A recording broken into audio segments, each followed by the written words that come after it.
എല്ലാവർക്കും സുഖമാണല്ലോ. എൻ്റെ ചാനൽ ഇതുവരെയും സബ്സ്ക്രൈബ് ചെയ്യാത്തവരുണ്ടെങ്കിൽ വേഗം തന്നെ സബ്സ്ക്രൈബ് ചെയ്യണം. എൻ്റെ വീഡിയോസൊക്കെ ലൈക്ക് ചെയ്യണം, ഫ്രണ്ട്സിനൊക്കെ ഷെയർ ചെയ്ത് കൊടുക്കണം. അപ്പോൾ ഞാൻ ഇന്നൊരു ചെറിയൊരു ടോപ്പിക്കായിട്ടാണ് വന്നിരിക്കുന്നത്. വേറൊന്നും അല്ല, ഒരു ദിവസം എന്തൊക്കെ നടക്കാൻ പോകുന്നു, നിങ്ങൾ എവിടെയെങ്കിലും ട്രിപ്പ് പോകുന്നുണ്ടെങ്കിലോ എന്തൊക്കെയാണ് ഒരു ദിവസം നടക്കാൻ പോകുന്നത് എന്നുള്ളത് നമ്മൾ നമ്മുടെ കുട്ടികളോട് പറയണം, അല്ലെ? അവർക്കൊരു അവയർനെസ് കൊടുക്കണം. ഇന്നത്തെ ദിവസം എന്തൊക്കെയാണ് നടക്കാൻ പോകുന്നതിനെ കുറിച്ചൊരു അവയർനെസ് കൊടുക്കണം. അപ്പൊ അത് കൊടുക്കുന്നത് കൊണ്ടുള്ള ബെനിഫിറ്റ്സ് എന്തൊക്കെയാണ്, നമുക്കും അത് ഒരുപാട് ഉപയോഗം ചെയ്യും. അതുപോലെ കുട്ടികൾക്കും നല്ല റെസ്പോൺസിബിലിറ്റീസും മെച്യൂരിറ്റിയും ഒക്കെ വർദ്ധിപ്പിക്കാനായിട്ട് സഹായിക്കുന്ന ഒരു കാര്യമാണ്. അപ്പോൾ അതിനെക്കുറിച്ചാണ് സംസാരിക്കാൻ ആഗ്രഹിക്കുന്നത്.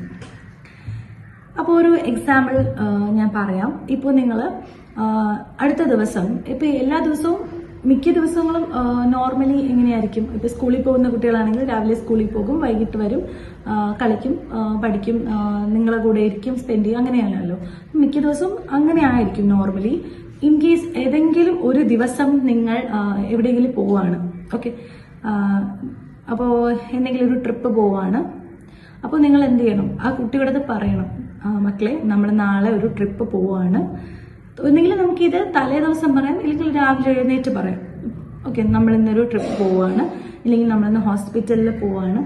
അങ്ങനെയൊക്കെ നമ്മൾ പറഞ്ഞു കൊടുക്കുക. ഇനി അവർ നിങ്ങളുടെ കൂടെ വരുന്നില്ല, നിങ്ങൾ മാത്രമാണ് പോകുന്നെങ്കിലും അത് പറയണം. അമ്മ ഇങ്ങനെ പോവാണ്, മക്കള് അമ്മമ്മയുടെ കൂടെ നിൽക്കണം. ഓക്കെ, അങ്ങനെ അവർക്കത് പറഞ്ഞു കൊടുക്കണം. ഇല്ലെങ്കിൽ എന്താ സംഭവിക്കുക വെച്ചാൽ, മെയിനായിട്ട് ഈ ടോഡ്ലേഴ്സ് അവർക്കത് പെട്ടെന്ന്, നിങ്ങൾ ആ ഒരു പോകാൻ ഇറങ്ങുന്ന ടൈമാണ് നിങ്ങളത് പറയുന്നെങ്കിൽ അവർക്കത് പെട്ടെന്ന് അക്സെപ്റ്റ് ചെയ്യാൻ പറ്റിയെന്ന് വരത്തില്ല. അവർ ഒരുപക്ഷെ പറയും, അമ്മ പോണ്ട, ഞാനും കൂടെ വരുന്നു, അങ്ങനെ പറഞ്ഞ് വാശി പിടിച്ച് കരയും, പിന്നെ ബഹളമായി, പിന്നെ അവർക്കതൊരു നിങ്ങളുടെ മേലൊരു വിശ്വാസക്കുറവായി, അമ്മ എന്നെ ഒറ്റയ്ക്കാക്കിയിട്ട് പോകുന്നു, അങ്ങനെയൊക്കെ ഉള്ളൊരു പ്രശ്നങ്ങൾ ഉണ്ടാവും. പക്ഷെ ഇത് നിങ്ങൾ തലേ ദിവസം ഉറങ്ങാൻ കിടക്കുമ്പോഴോ ഇങ്ങനെ പറയുക, മക്കളെ നാളെ അമ്മയ്ക്ക് ഇന്ന സ്ഥലത്ത് പോകണം, അപ്പൊ മക്കളെ അമ്മയുടെ കൂടെ നിൽക്കണം, അമ്മൂമ്മ മക്കൾക്ക് സ്കൂളിൽ പോകാനായിട്ട് ചോറൊക്കെ കെട്ടിത്തരും, മക്കൾക്ക് ഇടേണ്ട ഡ്രസ്സൊക്കെ അമ്മ എടുത്ത് വെച്ചേക്കും, മക്കൾ അതൊക്കെ എടുത്തിടണം, അമ്മച്ചി പറയുന്ന പോലെ കേട്ട് ഫുഡൊക്കെ കഴിച്ച് സ്കൂളിൽ പോകണം, ഉച്ചയ്ക്ക് അമ്മ വന്ന് വിളിക്കാം, അമ്മയ്ക്ക് ഇന്ന് അത്യാവശ്യമായിട്ട് ഒരിടം വരെ പോകണം, ആ സ്ഥലം ഇപ്പൊ ഹോസ്പിറ്റലാണെങ്കിൽ അത് അങ്ങനെ പറയുക. വേറെ എന്തെങ്കിലും ആവശ്യമാണെങ്കിൽ നിങ്ങൾ മക്കളോട് പറഞ്ഞാൽ വേറെ കുഴപ്പങ്ങളൊന്നും ഇല്ലാത്ത കാര്യങ്ങൾ മക്കളോട് തുറന്ന് സംസാരിക്കുക തന്നെ വേണം. അത് കൊച്ചുകുട്ടി എന്ന് പറഞ്ഞ് നമ്മളിങ്ങനെ വെച്ചേക്കരുത്. ഓക്കെ, മക്കൾ വളർന്നാലും നമ്മളിപ്പോഴും ജനിച്ച് നമ്മുടെ കയ്യിൽ കൊണ്ടുവന്ന ആ കൈക്കുഞ്ഞ് പോലെയാണ് നമ്മൾ മക്കളെ ചിലർ ട്രീറ്റ് ചെയ്യുന്നത്. ഭൂരിഭാഗം പാരന്റ്സും അങ്ങനെയാണ്. എത്ര വളർന്നാലും നമ്മുടെ മക്കൾ എത്ര വളർന്നാലും പാരന്റ്സിന് എപ്പോഴും കുഞ്ഞുങ്ങൾ തന്നെയാണ്, അല്ലേ അവര്? പക്ഷെ അവരുടെ ആ ഓരോ ഏജിൽ വരുന്ന ചേഞ്ചസിനെയും ആ വളർച്ചയൊക്കെ നമ്മൾ അക്സെപ്റ്റ് ചെയ്യണം. ഓക്കെ, അപ്പോൾ അത് മനസ്സിലാക്കിക്കൊണ്ട് നമ്മൾ അവരോട് പെരുമാറുന്ന രീതികൾ നമ്മൾ ചേഞ്ച് ചെയ്യണം. എന്നാൽ അവർക്ക് ആ വേണ്ടുന്ന സ്നേഹവും വാത്സല്യവും ഒക്കെ കൊടുക്കണം. അപ്പോൾ ആ സമയത്ത് എന്താ പറയാ, നമ്മൾ ആ കൊച്ചുകുട്ടി എന്നുള്ള രീതിയിൽ വിട്ടേക്കാതെ നമ്മൾ കാര്യങ്ങൾ അവരോട് സംസാരിക്കുക. നമുക്ക് ഇന്ന ആവശ്യങ്ങൾ ഇന്നത്തെ ദിവസമുണ്ട്, അമ്മ ഈ ആവശ്യങ്ങളായിട്ട് പോകേണ്ടി വരും, പക്ഷെ അമ്മ ഉച്ചയ്ക്ക് നിന്നെ സ്കൂളിൽ വന്ന് അമ്മ വിളിക്കും, രാവിലെ നിന്നെ സ്കൂളിൽ വിടുന്നത് അമ്മമ്മയാണ്. അതുപോലെ വേറെ എന്തെങ്കിലും ആവശ്യങ്ങൾ, വേറെ എവിടെയെങ്കിലും പോവുകയാണെങ്കിലോ ഹോസ്പിറ്റലിൽ പോവുകയാണെങ്കിലോ അങ്ങനെ. ഇനി അവരെയും കൊണ്ട് ഒരു ട്രിപ്പ് പോവുകയാണെങ്കിലോ അല്ലെങ്കിൽ അവരെയും കൊണ്ട് ഹോസ്പിറ്റലിൽ പോകണമെങ്കിലും പറയണം, ഇന്ന് നമ്മൾ സ്കൂളിൽ പോകുന്നില്ല. ചില കുട്ടികൾക്ക് സ്കൂളിൽ പോകാൻ ഭയങ്കര ഇഷ്ടമാണ്. എൻ്റെ മകൾ ആലിസിനൊക്കെ സ്കൂളിൽ പോകാനാണ് ഇഷ്ടം. ഓക്കെ, വീട്ടിൽ നിൽക്കുന്നതിനേക്കാളും. കാരണം ഇളയ മോനുള്ളതുകൊണ്ട് നമ്മൾ കൂടുതൽ പഴയ പോലെ അവളോട് ടൈം സ്പെൻഡ് ചെയ്യാനൊന്നും പറ്റുന്നില്ല. അപ്പോൾ അതുകൊണ്ട് തന്നെ അവർക്ക് കളിക്കാനൊക്കെ കൂടുതൽ പറ്റുന്നത് സ്കൂളിൽ നിന്നാണ്. പോകാൻ ഭയങ്കര ഇഷ്ടമാണ്. അപ്പോൾ ഏതെങ്കിലും ദിവസം സ്കൂളിൽ പോകാൻ പറ്റുന്നില്ലെങ്കിലും ആ കാരണവും പറയണം. നമ്മൾ ഇന്നൊരു ആവശ്യമായിട്ട് പോകുന്നത് കൊണ്ട് ഇന്ന് പോകുന്നില്ല, ഇനി അവധി ദിവസങ്ങൾ പറഞ്ഞു കൊടുക്കണം. സാറ്റർഡേ സൺഡേ അവധിയാണെന്ന് പറഞ്ഞു കൊടുക്കണം. സാറ്റർഡേ നമ്മൾ എന്ത് ചെയ്യാൻ പോകും, സൺഡേ നമ്മൾ എന്താ ചെയ്യുന്നത്, ഇതുപോലെ എല്ലാ കാര്യങ്ങളും ഒരു അവയർനെസ് നമ്മൾ കൊടുത്തുകൊണ്ടേയിരിക്കണം. കൊച്ചാണെന്ന് പറഞ്ഞിങ്ങനെ ഒരിടത്ത് കളിക്കാൻ മാത്രം ഇങ്ങനെ വിടാൻ പാടില്ല. കളിക്കാൻ മാത്രം ഇങ്ങനെ വിടുമ്പോൾ അവരുടെ മൈൻഡിൽ ആ കളി, ചാട്ടം, ഓട്ടം അങ്ങനെ മാത്രമേ കാണത്തുള്ളൂ. പക്ഷെ നമ്മൾ ഇത്തരം കാര്യങ്ങളും കൂടെ പറഞ്ഞു കൊടുക്കുമ്പോൾ അവർക്ക് കുറച്ചുകൂടെ ചിന്താശേഷി ഉണ്ടാവും, ഒരു ദിവസത്തെ പറ്റി അവർക്കൊരു ഐഡിയ ഉണ്ടാവും, അതനുസരിച്ച് അവരെല്ലാം സിസ്റ്റമാറ്റിക് ആയിട്ട് ചെയ്യും. ഓക്കെ, അവരുടെ ബുദ്ധി വളരും. ഇപ്പം നമ്മൾ ഇങ്ങനെ കൊച്ചുകുട്ടി എന്ന് പറഞ്ഞ് വിട്ടേക്കാതെ ചെറുതായിട്ട് ഓരോ കാര്യങ്ങൾ അവരെ പറഞ്ഞ് മനസ്സിലാക്കി കൊടുക്കുക. പിന്നെ നമുക്ക് ചെയ്യാൻ പറ്റുന്നതാണ് ഒരു ടു ഡു ലിസ്റ്റ് ഉണ്ടാക്കി വെക്കുക. ഓക്കെ, അതായത് ഒരു ചാർട്ടിലോ ഒരു ബ്ലാക്ക് ബോർഡിൽ എന്തെങ്കിലും ഒരു ദിവസം ആ കുട്ടിയുടെ ലൈഫാണ്, ആ കുട്ടി എന്തൊക്കെ കാര്യങ്ങളാണ് ഒരു ദിവസം ചെയ്യാൻ പോകുന്നത് എന്നുള്ളത് ഇങ്ങനെ നമ്പർ ഇട്ട് എഴുതി വെക്കുക. ഓക്കെ, അപ്പോൾ വൈകുന്നേരം ആകുമ്പോൾ ആ കുട്ടി ആ ബോർഡിൽ നോക്കിയിട്ട് ഞാൻ ഇതൊക്കെ എന്തൊക്കെ ചെയ്തതിലൊക്കെ ഒരു ടിക്കൊക്കെ ഇട്ട് അത് എത്രത്തോളം ടിക്സ് ഫുള്ളിലും ടിക്ക് ഇട്ട് കഴിയുമ്പോൾ അവനൊരു ഞാൻ ഇതൊക്കെ ചെയ്തു എന്നുള്ളൊരു അവനൊരു ആത്മവിശ്വാസം, ആ ഒരു കോൺഫിഡൻസ് ഒക്കെ കിട്ടും. ഓക്കെ, അപ്പൊ അടുത്ത ദിവസവും ഇത്രയും ടു ഡു ലിസ്റ്റ് നിങ്ങൾ അടുത്ത ദിവസത്തെ വീണ്ടും എഴുതി വെക്കണം വായിച്ചിട്ട്. അപ്പൊ വീണ്ടും ഇന്ന് ഇതൊക്കെ ചെയ്യണം, ആ ഒരു റെസ്പോൺസിബിലിറ്റി കിട്ടും. അവനൊരു ഐഡിയ ഉണ്ടാവും, അവന്റെ ജീവിതത്തിൽ എന്താണൊരു അർത്ഥം എന്നൊക്കെ ഉള്ള ഒരു ബോധം അവനുണ്ടാവും. അത് വളരും തോറും ഈ ഒരു ഹാബിറ്റ് അവന്റെ ലൈഫിൽ കാണും. അപ്പൊ അവനൊരു ടൈം ടേബിൾ വെച്ച് എല്ലാ കാര്യങ്ങളും ചെയ്തോളൂ. ഒരു ഐഡിയ എപ്പോഴും നമ്മൾ ജീവിക്കുമ്പോഴേ നമുക്കൊരു ഐഡിയ ഉണ്ടാവണം അല്ലേ, അല്ലെങ്കിൽ എങ്ങോട്ട് പോകണമെന്നൊന്നും മനസ്സിലാകത്തില്ല. ഇപ്പൊ നമ്മളെപ്പോഴും നമുക്കാണെങ്കിൽ പാസ്റ്റ്, പ്രസന്റ്, ഫ്യൂച്ചർ ഇത് മൂന്നും നമ്മൾ മുതിർന്ന ആൾക്കാർ ചിന്തിക്കുന്നുണ്ട്. പക്ഷെ ഒരു കുഞ്ഞു കുട്ടിയെ സംബന്ധിച്ച് പ്രസന്റിലെ കാര്യങ്ങൾ മാത്രമാണ് അവർ കൂടുതൽ ഫോക്കസ് ചെയ്യുന്നത്.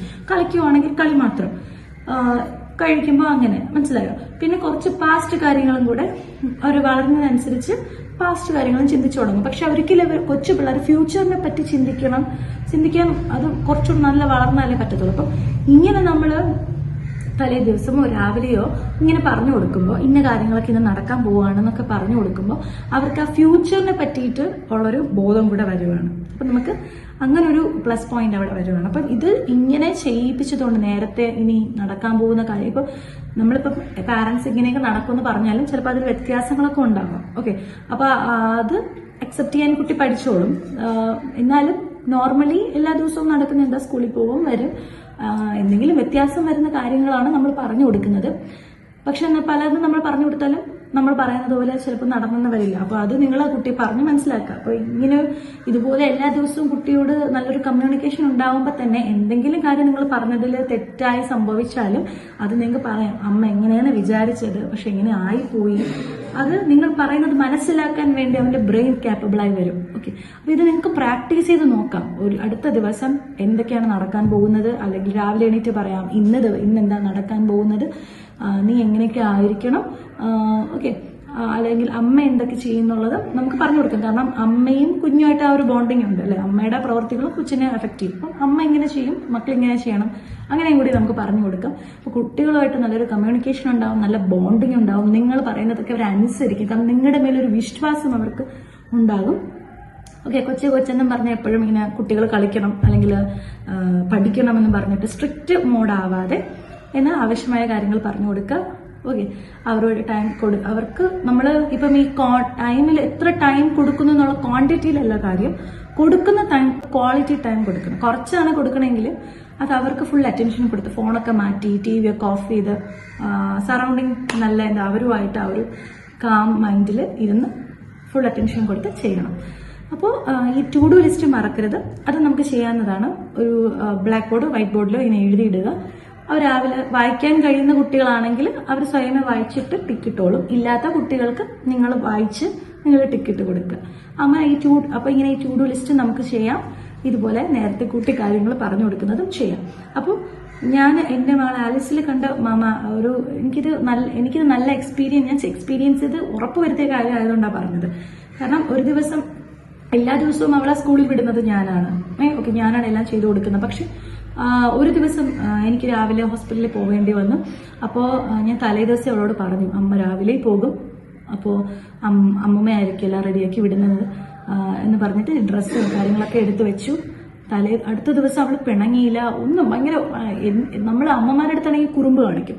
പക്ഷെ ഞാൻ അമ്മയോട് ചോദിച്ചപ്പോൾ അമ്മ പറഞ്ഞതെന്ന് വെച്ചാൽ ഒരു കുഴപ്പമില്ലായിരുന്നു, നല്ല അടുക്കും ചിട്ടുള്ള കുട്ടിയെ പോലെ എല്ലാ കാര്യങ്ങളും ചെയ്തെന്നാണ് പറഞ്ഞത്. അപ്പൊ പൊതുവെ കുട്ടികൾ പുറത്തുള്ള ആൾക്കാരുടെ അടുത്ത് എന്താ പറയാ, കുറച്ച് അവര് ഈ ഒരു ഷോ എന്താ പറയാ, അവരുടെ ശരിക്കുള്ള നേച്ചർ കാണിക്കുന്നില്ല. പുറത്തുള്ളതല്ല, അമ്മ വീട്ടിലുള്ളതാണ്. എങ്കിലും നമ്മുടെ സ്വന്തം അമ്മയോടും അപ്പനോടും ആയിരിക്കും കുട്ടികൾ കൂടുതൽ കുറുമ്പും അവരുടെ ദേഷ്യവും എല്ലാ ഫീലിങ്സ് നമ്മളോട് തരികെ കാണിക്കുന്നത്. അതിനുള്ള ഫ്രീഡം ഉള്ളത് കൊണ്ടാണ്. ഓക്കെ, പക്ഷെ നമ്മൾ അതുകൊണ്ട് കൂടുതൽ ഇറിറ്റേറ്റഡ് ആവും. പക്ഷെ അതൊക്കെ നമ്മൾ സഹിക്കാൻ നമ്മൾ തയ്യാറായിരിക്കണം. അപ്പോൾ ഞാൻ ചോദിച്ചപ്പോൾ ഞാൻ എടുത്തു വെച്ച ഡ്രസ്സ് അമ്മ പറഞ്ഞതുപോലെ എല്ലാം അനുസരിച്ച് സ്കൂളിൽ പോയി. തിരിച്ച് ഞാൻ അവൾക്ക് വാക്ക് പാലിച്ചു കൊടുത്തു. ഉച്ചയ്ക്ക് പോയി. ഞാൻ പറഞ്ഞു ഞാനല്ലെങ്കിൽ അവളുടെ പപ്പ വന്ന് വിളിക്കുമെന്ന് പറഞ്ഞു. അപ്പോൾ എനിക്ക് ചിലപ്പം പോകാൻ പറ്റത്തില്ല, മോൻ കൂടെ ഉള്ളതുകൊണ്ട്. അപ്പോൾ പപ്പ രണ്ട് ഇതും ഓപ്ഷനും പറഞ്ഞു, ചിലപ്പോൾ അമ്മ വരും ഇല്ലെങ്കിൽ പപ്പ വരുമെന്ന്. അതുപോലെ ഞാൻ വാക്ക് പാലിച്ചു, അവളെ വിളിക്കാൻ പപ്പ പോയി. ഓക്കെ, അപ്പോൾ അങ്ങനെ നമ്മൾ ചെയ്തു. അതുപോലെ പല കാര്യങ്ങളും പറഞ്ഞു കൊടുക്കാറുണ്ട്. അപ്പോൾ ഇത് ചെയ്യുന്നത് നമ്മുടെ കുട്ടികൾക്ക് നല്ലതാണ്. കുട്ടികളുടെ മനസ്സിന് അവരുടെ മനസ്സിന് നല്ല കാര്യമാണ്. അതുകൊണ്ട് നിങ്ങളുമായിട്ട് ഷെയർ ചെയ്യണമെന്ന് എനിക്ക് തോന്നി, അതുകൊണ്ടാണ് പറഞ്ഞത്. അപ്പോൾ മനസ്സിലായി എന്ന് വിശ്വസിക്കുന്നു. ഇൻ കേസ് നിങ്ങൾക്ക് ഇപ്പോൾ ഈ ഒരു ടോപ്പിക്ക് ഞാൻ പറഞ്ഞത് മനസ്സിലായില്ല എങ്കിൽ നിങ്ങളത് കമൻറ്റ് ബോക്സിൽ അറിയിക്കാം. ഓക്കെ, അപ്പോൾ ഇന്നത്തെ വീഡിയോ ഇഷ്ടമായി എന്ന് വിചാരിക്കുന്നു. അടുത്ത വീഡിയോയിൽ കാണുന്നവരെ ടേക്ക് കെയർ, ബൈ ബൈ.